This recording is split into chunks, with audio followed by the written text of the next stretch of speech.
Check, check, microphone check, checkity check, check. Hopefully you guys can all hear me. Sounds good, right? Let's get started. All right, here we go. We've got awesome threat briefing for you guys. What we're going to talk about today is the scammers stealing your holiday cheer. We got some great tips for you. We also are going to get started with, of course, our latest deepfakes and scams.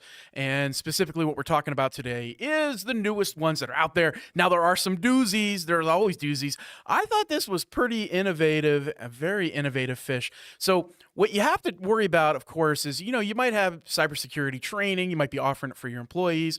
But what if the bad guy sends your staff a reminder that they have to take the training and they accidentally click on the link inside that fake training email? And that's what's happening right now. Specifically, KnowBe4 is the one that is highlighting this type of phishing. Now, what you have to do is teach your employees, remind them who their vendors are, remind them who you're using for your training, and of course, communicate when trainings are due so they expect the assignments.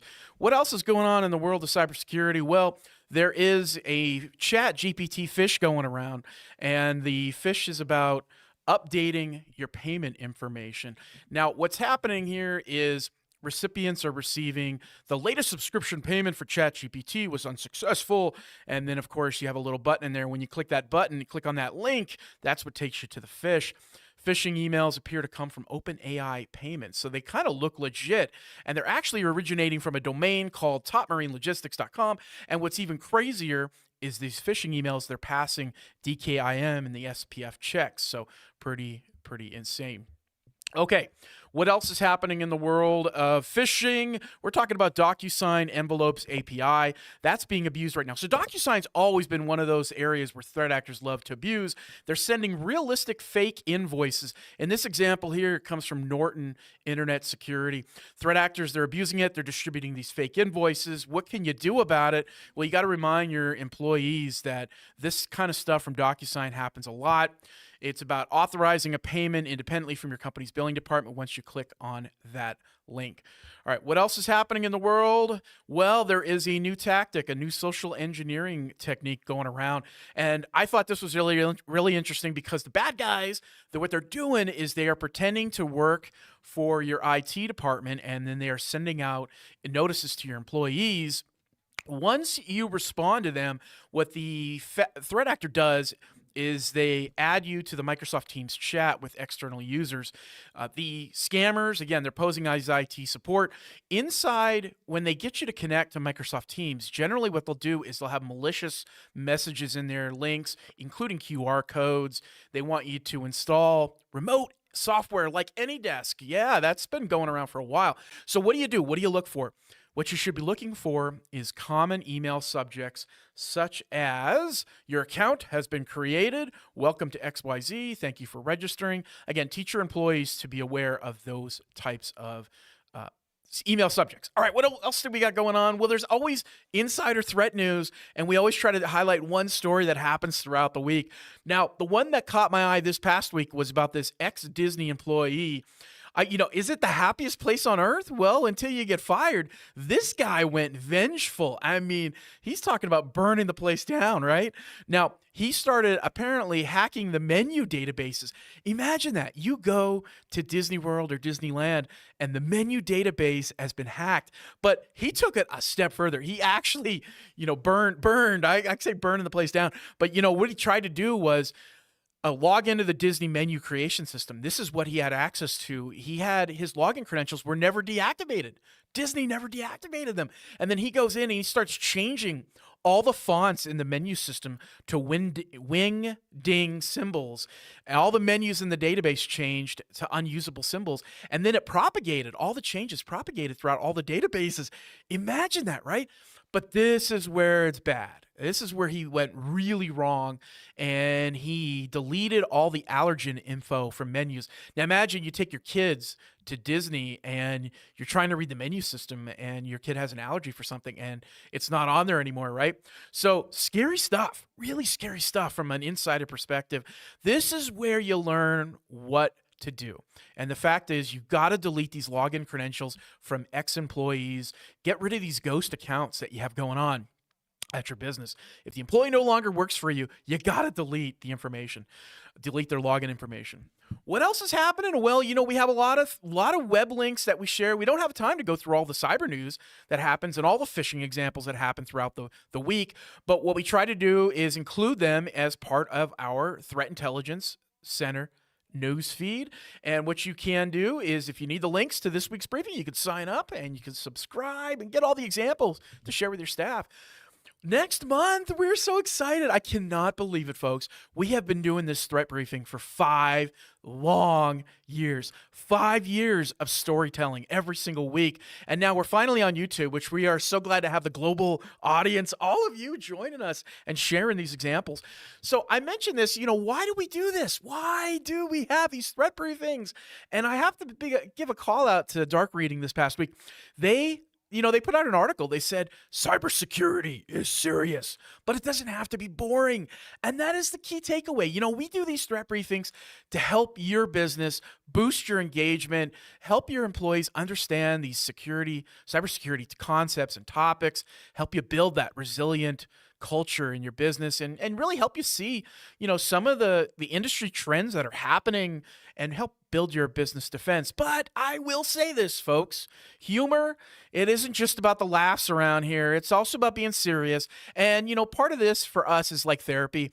It is combating security fatigue. Yeah, we suffer from it too. It's a beatdown out there with there's way more bad guys than there are us good guys. And sometimes that training you put your staff through can be so boring and ineffective. But humor can address that. And that's why we do it, But we also do it because we love showing off our collection of MySpace animated GIFs, probably the largest collection in the world of animated GIFs, and we share them every week. But here's the deal. And use this as you will. With these threat briefings and using our storytelling to engage your employees is what it's all about. And hopefully they watch. Hopefully you share some of these shorts with them, because we do a lot of these shorts. We try to make the stories as simple as possible to share with your staff. The latest phishing scams under 60 seconds. The newest one is this Eventbrite one, which is really, really dynamic information. All right. What do we do every week? 2 minutes. We try to cover a topic in 2 minutes. And we mentioned last week we talk about holiday shopping scams. There is so many of them. And we try to cut this down. But, at the end of the day, the bad guys, man, they are nuts with Black Friday scams and Cyber Monday scams. 40% of people in the United States, they typically do most of their shopping between, now and Black Friday and before the holidays hit. 48%. That's a huge number. So what do you need to know? Well, there was an industry report that came out, and I say this, skip this report. I know, I rarely tell you to skip a report. And here's the most important statistics. Most of the report is about selling Norton products. I know, that's why a lot of these reports come out, but you don't need to read it, because the most important stat is this. 39% of folks get taken by online shopping scams. And number 2 on the list here, 40% are scammed on social media. So put forth your effort and energy not to shop if you can. I'm buying links and buying stuff on social media. So how and what do you do? What do you look for? Well, that's why we're here. There's a lot of easy to identify scams that happen during the holiday season. You can always watch for account login texts and phishes. Price is too good to be true. $155 for a PS5 with all these games. I have to go. I have to jump on it. But you also got to read all the bad reviews, the no reviews, too many 5-star reviews. A lot of this stuff is bots now on all these reviews. I like this guy's review. 1 star, I'm truly baffled by all the stellar reviews here on the screen. I'm very unhappy with the results of my rhinoplasty. I know, me personally, I've been getting hit with a lot of texts, these fake texts through SMS, which is Amazon login warning, your account was logged in on a new device. Click on this link to verify the activity. But, it came through my text and it said it was end-to-end encrypted. It must be safe. No, don't click on it, folks. There are some other scams throughout the holidays to be worried about and be concerned about, and the gift card scam's been going around for a very long time. These typically surge, though. They surge during the holiday season. This is where the scammer will sometimes pose as a legit retailer. Sometimes they'll pose as an employee saying they need a gift card. You need you to go to Best Buy and pick up a bunch of gift cards. You guys know those are fake, but just be aware of it. Be looking on the out for it. I love this meme, by the way, gift cards in quotes by Dr. Evil. Gift cards. What else is happening in the world of scams, holiday scams? Well, account verification examples. We got two of them up on the screen here. This is where the threat actor will say, hey, I'm interested, you say, I want to buy this. And the threat actor says, can I call you? Can I have your cell phone number, please? Give me your phone number. And the answer and response from you should be always the same. No, you can ask your questions here inside this app.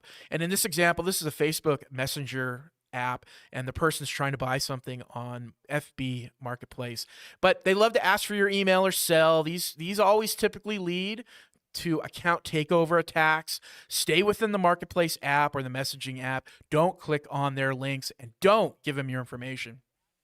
There are some more examples, though. Black Friday is a shopping frenzy, and it's a scammer's holiday. They love going after us. Sometimes you get this pressure that you want to buy something. Those discounts, they're so good to be true. I have to buy it. And then what the seller will often do is they will do things like, well, I have a lot more items to pick from. If you want to click on this Excel spreadsheet or click on my Dropbox, I have more images and stuff for you to look at. Don't do that, folks. Sometimes the seller says, I need that verification code. Hey, it's for my safety. I've been scammed in the past. Don't believe their stories. Don't click on their verification requests. And sometimes they create crazy stories, fake stories. Hey, how about this? You leave a deposit. I'll send a UPS courier to your home. You give them the cash. Again, it's all scams. There's some more examples for you. The ones that always get me are the cars. You're trying to buy a car online, and they say, I need you to do a VIN number check, or they'll say a verification code. And you see the examples here. These people were not falling for it. Multiple requests for a verification code. Don't click on this kind of stuff. There are some other examples too. The pre-deposit scam. This is where, you might have a sense of urgency that, I got to have this TV. I got to get this video game system. They only have one, right? And the seller says, hey, you don't have to wait. I have a lot of folks trying to buy this right now. Why don't you leave a deposit?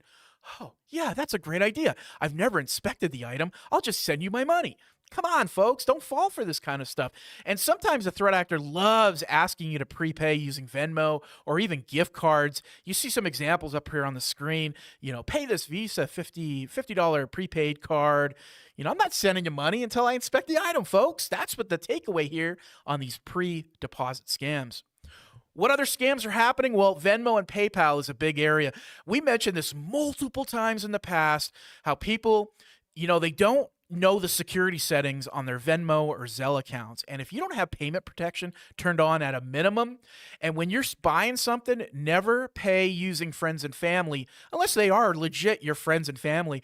Use goods and services. That gives you a little bit more buyer protection. You want some sort of buyer protection. I've experienced this where a seller tries to tell me something like, oh, I really need the money right away. Venmo will hold my money for 30 days if you paid using goods and services. Can you please pay using friends and family? No, I'm not. I'm only going to pay you using goods and services. All right, so you got to know the settings. You got to know the security settings. Here's a great example from Cash App. This was on Reddit about 2 years ago, and I love it because the threat actor said, hey, I need your Cash App ID and email, and I can get the payment taken care of.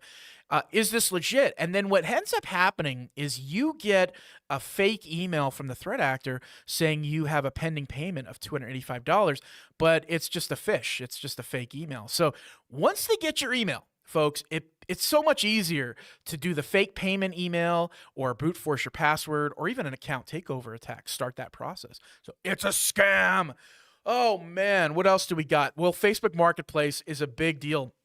The problem with Facebook Marketplace and a lot of these online social media places that you shop at is it's so easy to create a fake business page and, fake sales, and there's really no enforcement or of these fake businesses. And of course, they're not very helpful if you do need help. If you reach out to places like Facebook Marketplace and you try to dispute a purchase you made, if you at any time you communicated outside of FB Messenger, oftentimes any disputes for mediation get denied by Facebook and these other apps.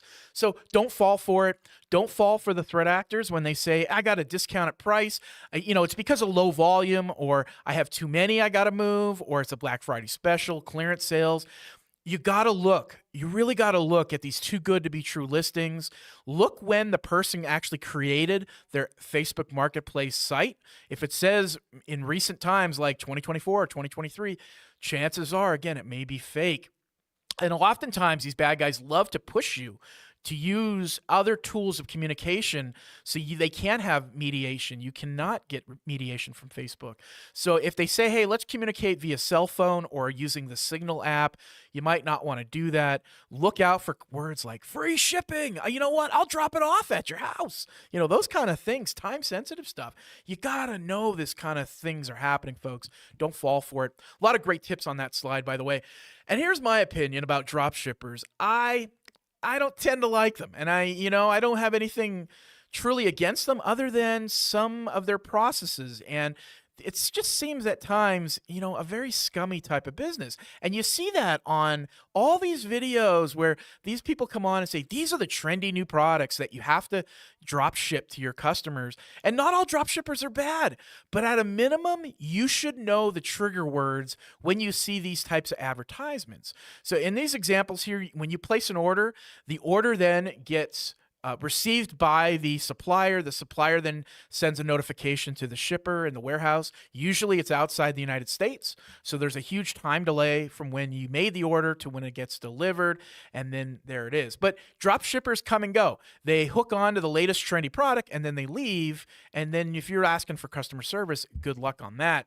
So here's some examples of those kind of keywords. I love these black diamond waterproof playing cards. I just have to get them. Look at this. I can do a customized Oreo cookie. Well, that would be the perfect gift for the holidays. All these, there's many drop shipper trigger words, limited time offer, those kind of things. Unrecognized sellers, though, is what you're looking for. And a lot of them, they place their ads on social media. The social media firms don't review these advertisers. And the next thing you know is you bought something and maybe they went out of town and you can't get service. So better act fast if you want these drop shipping items. There's always that issue with fake coupons and vouchers. These are sometimes hard to identify, but that if you scan a QR code and it says you're going to win an iPhone 14, chances are it's probably not legit. Or a $250 coupon for Home Depot, probably not legit, folks. All right, these fake offers, they typically arrive via email, most often on social media advertisements. Really, a lot of them are now using QR codes. The best thing to do is if you have a code, a shopping code, a coupon, visit the retailer directly, go to their official site. Usually they'll have some sort of notification saying, hey, do you have the coupon code? We're now giving away 15% off on this particular weekend or day. But don't click on those unsolicited emails. And always have that skepticism. That really does help. There's some other things you need to know, and it's the fake order ones. I have been getting slammed in my cell phone with these fake orders from Amazon, these texts. This is one example that actually came into me. But it's end-to-end encrypted. It must be safe, right? No. Folks, don't click on the links. Don't click on this kind of stuff. And here's the deal. It's Black Friday, right? And you do a lot of shopping, multiple items you have ordered over Black Friday, and you're excitedly going in and checking your email, and you're looking for those confirmation emails, and the threat actors know that. So they slam your inbox with phishing emails about order confirmations, capitalizing on the chaos surrounding Black Friday. You really got to be aware of what's going on out there. You got to know what you're buying. You got to look for those weird shortened URLs, misspellings, those kind of things. That's your best defense. So skepticism and caution. There's also fake delivery notifications. Every time we talk about this, it reminds me of that movie with Ace Ventura Pet Detective in the beginning where he's delivering the boxes and he's just trashing the box all around. But, you get a ton of these texts. UPS package has arrived at the warehouse. We can't deliver it. We don't have your shipping information. We can't. Here's your package code, your tracking code. Go ahead and click on those links. Again, this kind of stuff. It's been going around for a while. But the newest story that just happened in the news is about fake product listings. This came about a year ago. We heard about these kind of things where the threat actor has been infecting thousands of these online stores promoting fake products and hard to find items. And we're very lucky here that one of our colleagues in the industry put together a really good technical report on how they're doing it, all the different stages of what happens with these fake web stores and how they steal your shopping, your credit card information. I will tell you that Satori, this is a fantastic read. If you don't read anything that we share this week, this is the one thing you need to read. They're talking about here these fake power gloves. Remember the Nintendo Power Glove? Well, now you can get mittens if you're doing your kitchen work. I think these are pretty cool, but this is one item, for example, that these fake online shops are promoting. All the stages are featured in this Satori threat intelligence alert about these fish and ships, I'm saying it wrong, fish and chips, fake stores. So as we wrap this up, bare minimum holiday tips, you got to verify you have all the correct security settings on all your payment apps, especially the banking apps. Come on, folks, 2-step logins, verification with MFA, use an authenticator app. I'll tell you one thing that I always do. After every holiday shopping season, my wife and I, we go in and we change all of our logins and passwords for every shopping app and every banking app. It's like Thanksgiving weekend. That's what we're doing. We're changing apps. We're changing passwords. Here's some other great tips for you. Please try to avoid using debit cards, especially for gas pumps, guys. You got to know, typically what I try to do is one credit card that I use for my online shopping, and then I'm able to track it more effectively. I also try to not buy from unrecognized retailers. I look at the seller details often, and I'm always looking for on the website, does it have HTTPS? Does the payment site have HTTPS? Getting those time-sensitive deals. At some point, those trendy items go on Amazon anyway, so you don't really need drop sellers when you know that. VPNs can help, by the way, and not shopping over Wi-Fi is a challenge because I'm out there, you're at Macy's or JCPenney, wherever you shop at. Oh, I got to go check. I got to connect. I try not to do any of that kind of stuff. So there you have it. I hope it helps. Here's another little thing, a little reminder. Cyber Safety Sunday, save the date, December 1st, a great opportunity to remind your staff about holiday shopping tips. So to save that date. And speaking of holiday cheer, I tell you what, we had the superstar team here, a quad on the interview, right? 4 of our folks here talking about, are you ready for PCI DSS 1161, 643? Excellent episode, folks. I'll tell you, Chad and Gary, wow, great, fantastic work. And Aaron as well. And you can find that on YouTube. We also got vulnerabilities in the news. Oh, man. Please don't throw up a ton of vulnerabilities. And the good news is there hasn't been that many. Now, last week there were quite a few, and it kind of died off this past week. But I will tell you this, if you drive a Hyundai or Kia and you did not patch yet, this is the Kia Boys thing that was going around last year. 30% of Hyundai and Kia owners did not install this patch. It's the anti-theft patch, and it's the one that can stop these Kia Boys from being able to drive away in your car. But it doesn't prevent them from breaking the windows. They can still break your windows, but maybe they won't when they see that little sticker that Kia gives you. Kia gives you this little sticker that says, your vehicle has been patched. I think that sticker will be a collectible item at some point. Maybe we should go on eBay and start buying them up, or maybe making our own. I don't know. But time to patch, folks. Get on that. There are the Android 2.0 days that got patched this last week. The TP-Link botnet, 16,000 devices have been infected right now. This has been going around.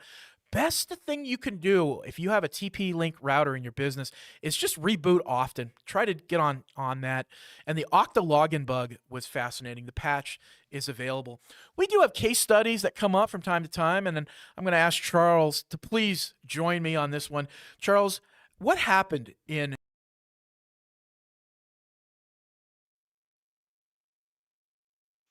Yeah, so this use case, we were looking at a client who we saw a device that was suddenly reaching out to an HTTPS address that was known for distributing malware, distributing spyware, very bad stuff. So we took a look, we investigated the client and notified about the agent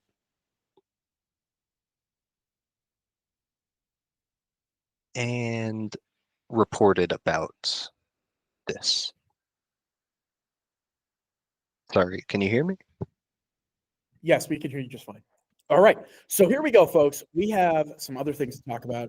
It is a very effective tool when you don't have a large IT staff. And what's really cool about Endpoint Software is it's a tiny piece of software. You install it on the devices in your business, and it can detect things like malicious activity. It can also detect maintenance activities. In this example here, what you're seeing is maintenance activities that are related to an update from a Mac OS, and it notified our client, letting them know, hey, you got to patch this, you got to update this, get it done. So pretty cool tool, and if you would like more about that, you can give us a call here at SecurityMetrics, and we'll explain how this kind of stuff works. Very inexpensive security tool, and it makes your team feel a lot larger. And it's effective. All right, gaslighting. This is the moment where we get to let off some steam. The city of Columbus, we mentioned this back in August, I believe it was, or July. The city has 900,000 residents, and 500,000 of them were caught up. Oh my gosh, in this ransomware attack. And this is the one where the researcher, the security researcher, brought it to the attention of the city, and they tried suing the security researcher, saying, no, no, no, don't do that. And the threat actor was Rashida. So, a couple other stories that got us fired up was about this SOFOS thing. They're in this 5-year battle with these Chinese hackers. It's not just SOFOS firewalls that are being targeted here. The vendors like Checkpoint, D-Link, and Cisco, Netgear, oh my gosh, all of them are basically caught up in this. And the FBI is trying to get a handle on who is behind hacking of these SOFOS firewalls. What I thought was fascinating, though, is how this malware works. It's called Pygmy Goat.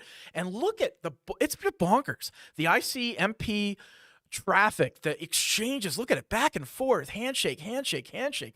It's absolutely nuts how this rootkit works, how it impersonates Sophos file naming conventions, how it has fake certificates involved in it, using fake handshakes. What you have to do that is know this. If you have Sophos in your environment, get a handle on this patch, the 2022 1040 patch. Get that patch, folks. Some other things in the news. Krebs on Security did a fantastic insight on Snowflake, that breach, because the guy behind it, this Canadian dude, got arrested for being behind all of it. I mean, you're talking 160 different companies were caught up in the Snowflake breach. What was interesting, though, is the story about Turkey and how they grant citizenship to criminals, and they have this golden passport program, and you cannot be extradited if you have a Turkey passport. All right. What else is going on in the world? The most prominent data breaches. We are in the Office of Inadequate Security. We're talking here about Schneider Electric. It's a big deal, folks, these ICS things. And the threat actor went out and said, he actually posted on Twitter, this guy named Greppy. He said, yeah, I got in there, I got 400,000 rows of data, 40 gigabytes, and they got access through the company's Jira server. Well, the guy Greppy, he actually rebranded himself. He didn't like his name Greppy, so he called himself ICA, which is from the Hitman video game. Then he changed his name again because ICA is associated with Islamic terrorists, and now he changed his name to Hellcat. So I don't know about that one, dude. But early 2024, also Schneider had another breach by Cactus ransomware. So ICS, by the way, is an area we don't talk about too often. And as we wrap up the briefing today, I want to leave you with this. If you're a small business owner and you have no idea what industrial control systems you have, that's bad. Try to get an inventory of what you have in your environment. Industrial control systems are things like power generation, manufacturing tools, things like elevators, escalators, HVAC systems, medical devices. And, WannaCry was all tied to this kind of stuff. Remember back in May of 2017? Yeah, Eternal Blue exploit. And this was really the founding father of medical device ransomware when you think about it. So there's a lot of things you can do when it comes to industrial control systems. But get that conversation going with your IT person. At a minimum, get your MSP, your managed service provider, on the phone. Ask them when the last time these devices were updated, what is exposed to the internet, did they have any kind of inventory of what ICS is involved in your environment. And switching gears for a moment, Nokia, what? People still use Nokia? I had to, was this a April Fool's joke? Early April Fool's joke? But no, a threat actor claims that they stole the source code. A lot of stuff, the RSA keys, the Bitbucket logins, that's a lot. Xavier University, this happened back in July of 2023. We are just now hearing about this. This is so frustrating, folks, especially if you're a student at Xavier.